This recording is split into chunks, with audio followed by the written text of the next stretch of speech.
oh maybe, you like my easy smile. And maybe, oh maybe, we'll stop for a little while. And maybe, oh maybe, I'll ask if you like tea. And maybe, oh maybe, you'll have a cup with me. And maybe we don't, and decide to take a walk. And you and I will ponder as we wander, as we walk.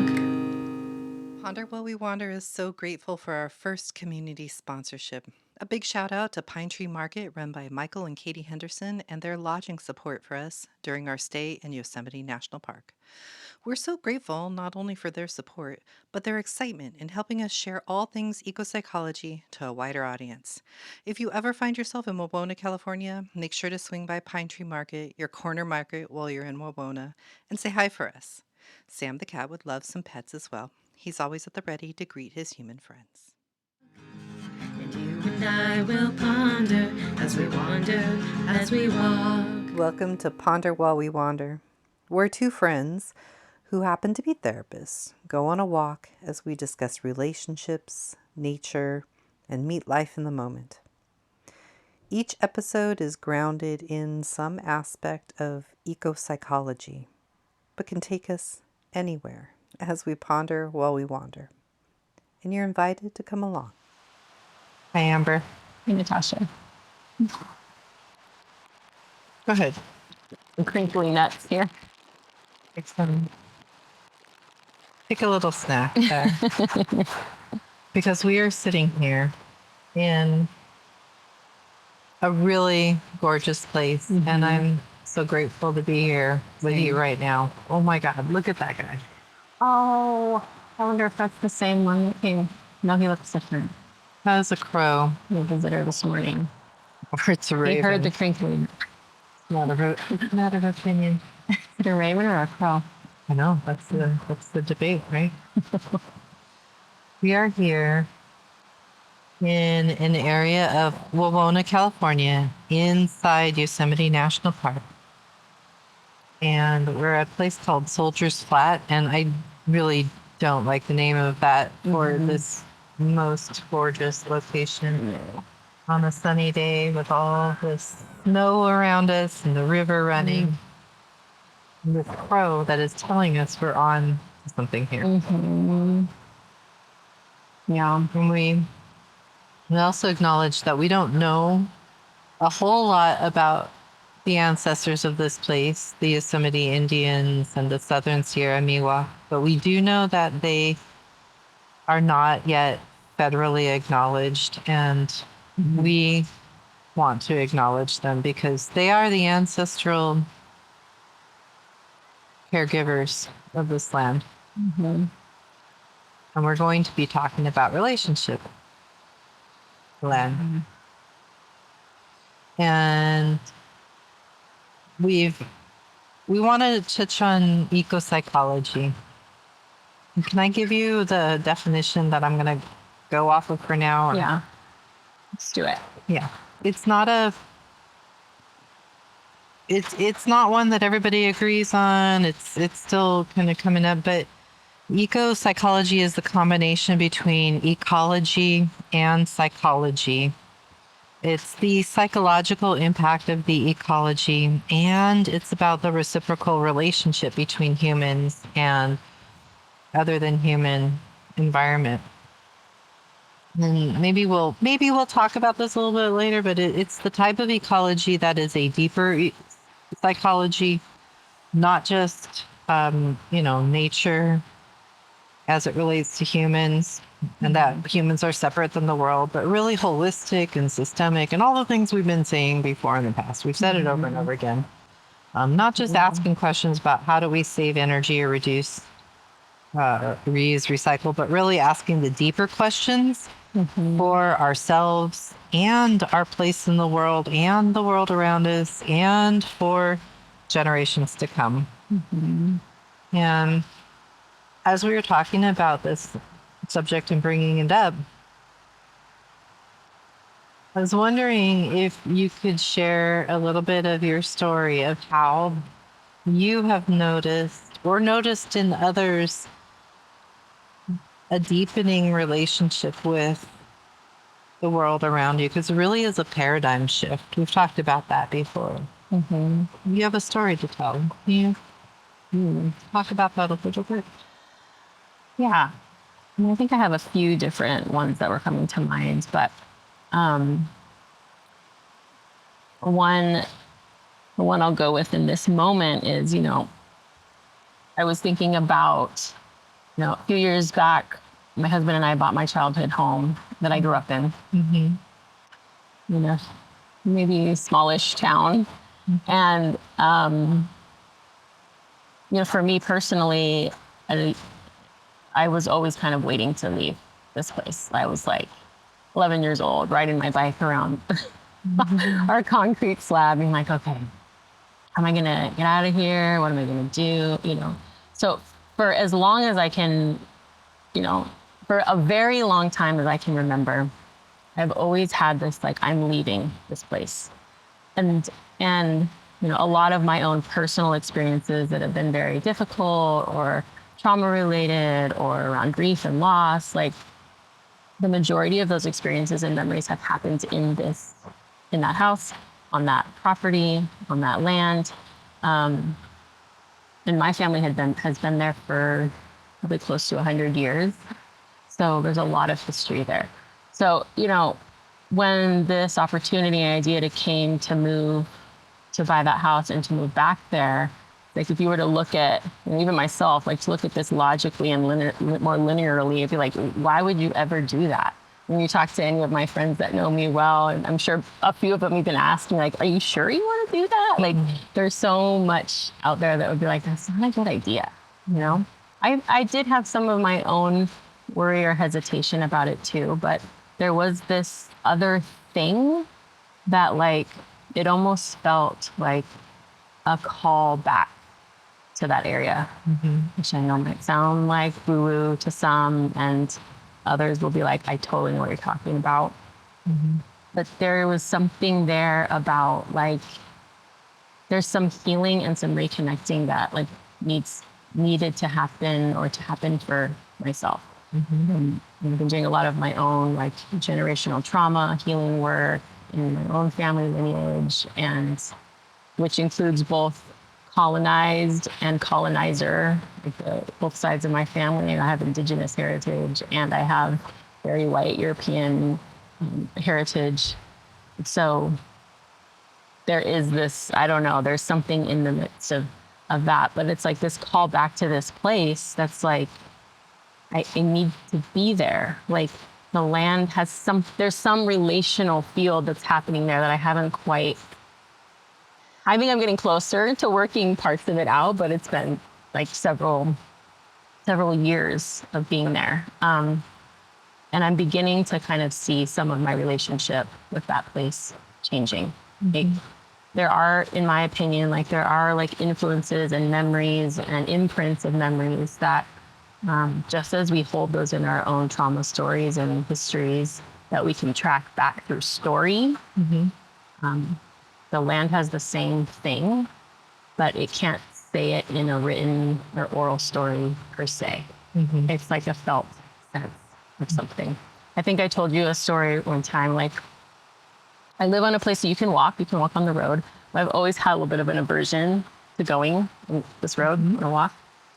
I'm always worried that there's like a particular point in the road where I feel this like energetic shift. And I'm like, I don't know. There's something down there that's like, I just can't relax when I'm down there. And I'm often thinking about a cougar. We have mountain lions in that area. And I often think, like, there just feels like there's going to be a cougar. I've never seen a cougar. 42 years old, I've never seen one. But I just, like, there's this feeling about it. And I think you were asking me at one point, like, well, what is the cougar, or what does that maybe symbolize? And it kind of came about in like a very random story that apparently, like, my great grandfather lived there, like, used to hunt cougar and kill many of them back when this wasn't illegal, obviously, to do. And they would be strung up in the trees. And I remember as a young child, my grandfather, who also lived on that area, he had like a cougar pelt in like a giant bucket that, he was in the process of preserving that. And this is that like strange thing of like maybe this intuitive knowing or this like returning to something. It's like, I didn't even know that story. I didn't know that story about my grandfather. And I had this feeling of like, it's like something had been harmed, wronged. Like there was something unacknowledged or unresolved there. I don't know. So even I think just like knowing that and like, what is it to know that? And what do I do with that information and how to reconnect to, I mean, that's not, I mean, that's on the land. I mean, that's a creature in a sense, but like the energy, the imprint of that for me was still felt there without even really knowing and understanding why. Yeah.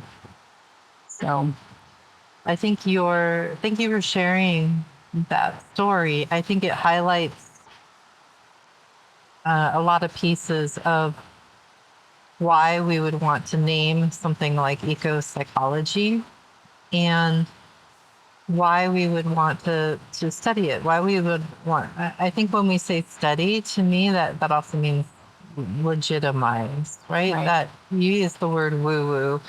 And I think when we talk about some of these things, sometimes they can get really dismissed and then it shuts people down. It doesn't allow the story to go forward, right?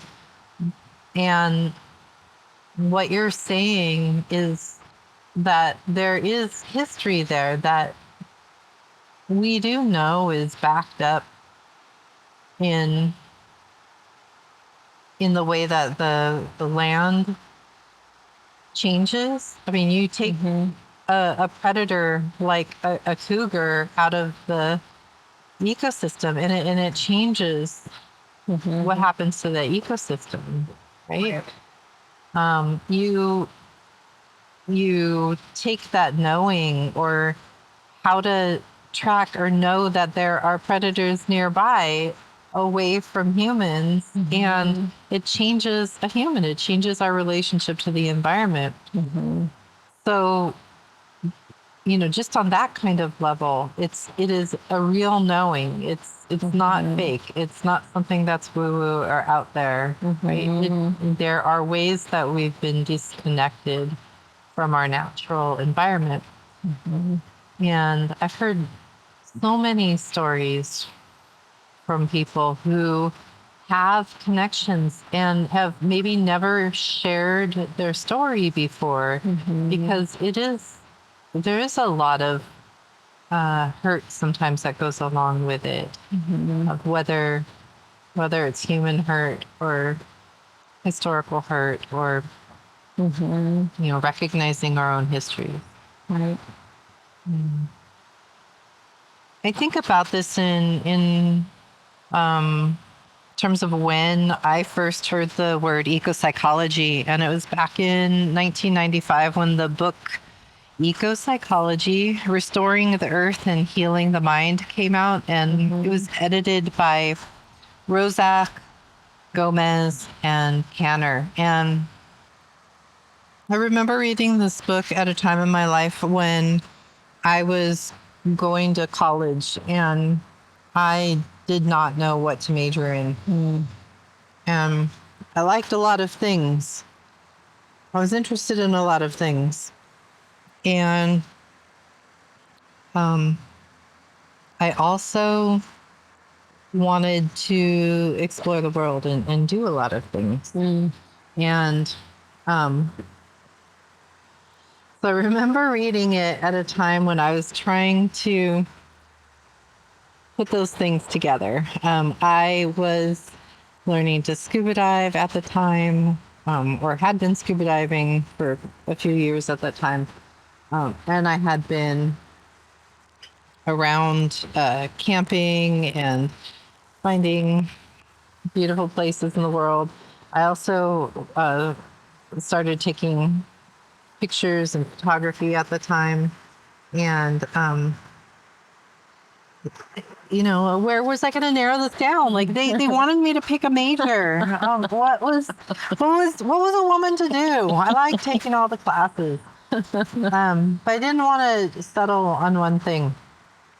And when I got this book and I realized, wow, these two things could fit together. Something something shifted in me. And at the time, it it allowed me to. It gave me the invitation to mix colors, right? Like, you get those watercolor sets when you're a kid and you just use the colors. You don't mix them, right? And then it's not until later and somebody teaches you that you can actually mix the colors together and make new colors out of them. And that was a really exciting time in my life. So I remember that about that book and what it brought to me and set me on a route. But I remember also this really sad part too, which was when I tried to finally pick. I was like, okay, I'm gonna study biology. I'm gonna do this. I'm gonna go study marine biology. I'm gonna be a biologist. It's also identity formation, right? But at one point, we had to start working with dead animals. Right. And I have a thing. I have a really hard time working with dead animals. It is my biophobia. One of my biophobias. I just can't get my body to touch a dead animal for the most part. Unless it's a fish. And, I have my theories on fish. But anyway, so that is that time in my life where I had to face kind of the shadow side of the learning of the sciences, right? And how kind of disconnected it was from the natural world. Like I'm studying life in the natural world, and yet my experience of the natural world and what I knew of it up until that time was really being challenged, and my connection and my relationship with it. And it ended up that I couldn't keep going in that direction for many reasons. But I didn't, and I went into other areas. But I really do love life sciences, and I do love the ability to learn more about the natural world around me. I just don't like to do it in that way. And I think at that time it felt like a really personal failure of mine that I couldn't follow that route or sink into it more. But I know now that it wasn't going to be the right one for me anyway. And yeah, I like where I am now. So it's all cool. Yeah. I think that is one of the issues when we were talking about naming this as like ecopsychology is like, why do we have to put a name on something that we already know? And do we need to legitimize things like that? Just because if you are of the ancestors of this land, you are the ancestors of the Miwok people. Just because other people don't legitimize you doesn't mean you don't exist, doesn't mean that you don't have connection and relationship. And yet it would absolutely be powerful to be acknowledged and named and be given legitimacy, given the world that we live in. Absolutely. So in some ways, we haven't talked about ecopsychology directly, but have done it through relationship and indirectly up until now. I think for that reason. Yeah. Because there's problems when we start naming things Right. There is problems. and taking out the direct experience of it. Yeah. The experience and yeah, kind of like the stories that go along with it. The stories are the knowing, the naming in a sense, the thing that, like, at least for me sometimes, like when I am really listening and deeply listening and connected to a story that someone's sharing, there's like a, I don't know, there's like a recognition or a connection or like there's a different felt sense. There's a different quality that's there that goes beyond just the naming or the saying of something. And I think for me, when I think about the eco-psychology movement, framework, theory, it's like I want to find ways to connect to that felt sense that's already there, not just the data and the, you know, some other person saying this is what it is. And that's not to like devalue the work that people have done, and that it is helpful to have, you know, a context or a beginning shared language. But for me, I'm like, yeah, I think we already know this, or I think many people know this. And oftentimes the people that are not being recognized, other cultures, indigenous communities, native knowledge, women, a lot of times, like, I want to hear their knowing and listen to my own knowing about this thing too. Because, you know, I think this applies in therapy too. It's like, it's one thing to know. I think that's really important. I do a lot of that work with my own clients of like, let's understand, how do we know, how can we give context and compassion to what our experience is? And what do we do with that?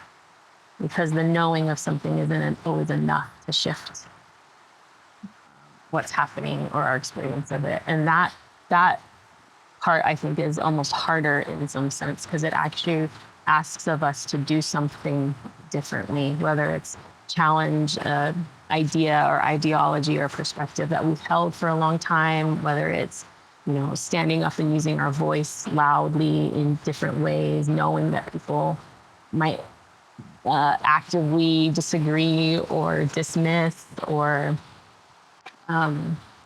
it's like honoring parts of ourself that maybe we've forgotten. And I think the land is a part of that story too. So how do we, for myself, I'm like, how do we tap back into that, reconnect back into that felt sense? And then, yeah, I don't know. Those are my thoughts on it. I think that what you're saying is really important about stories being told, and also protecting ourselves when we think that our stories aren't going to be accepted and even dismissed. Right? That is happening right in front of our faces on national level, on a global level, of not being believed. And I was thinking about that in terms of, how do we talk about this and hold the experiences of others and ourselves, that both and quality. And you said something earlier about the sides of your family being both colonizer and colonized, and we share that as well, and especially in these times where there are sides of my family too who were in Japanese Canadian concentration camps during the war. And then there are also sides of my family that, you know, were not incarcerated during the war and had other things that they went through. Right. Um, how do we tell the story now of what that looks like for our generations and for ourselves in terms of ecological story of being separated from land, of being separated from culture? This idea of like assimilation, it also means that we lose our stories and connections because we take on a more common cultural experience, which if you do that, you are going to water it down. It's not going to be a direct connection.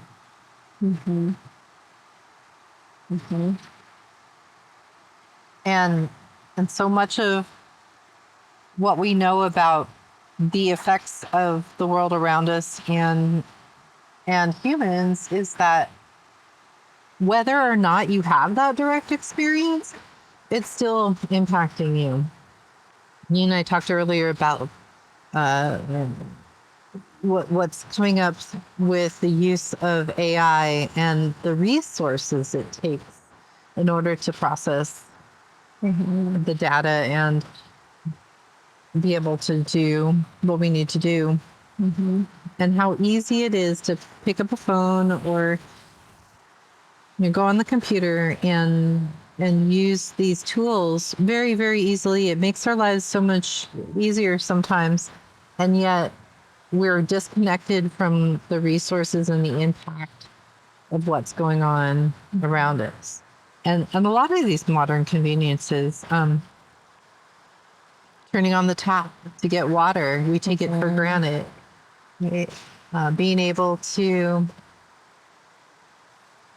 get around in an airplane or a car and not feeling the impact of what that is on the environment, and through no fault of our own, right? I mean, we know and we don't know at times, but there's a lot of ways in which we have become disconnected through no fault of our own. Part of the colonizer language. You know? I think, I mean, this is, I don't know why this random thought, maybe because we're having snacks. Like, do this. I think a lot of times about like packaged food or snacks or chips or that, like, and every time I open a box, I'm like, oh, this whole package is now going into the landfill. But it makes me think about like even our snacks have become individualized, right? Instead of like, you know, we pick all of the apples in the orchard and then there's a bowl on the table and whoever wants one can have one, and you leave the extras at your neighbor's house, or you send persimmons to your friend in Washington because you have a giant tree. Like,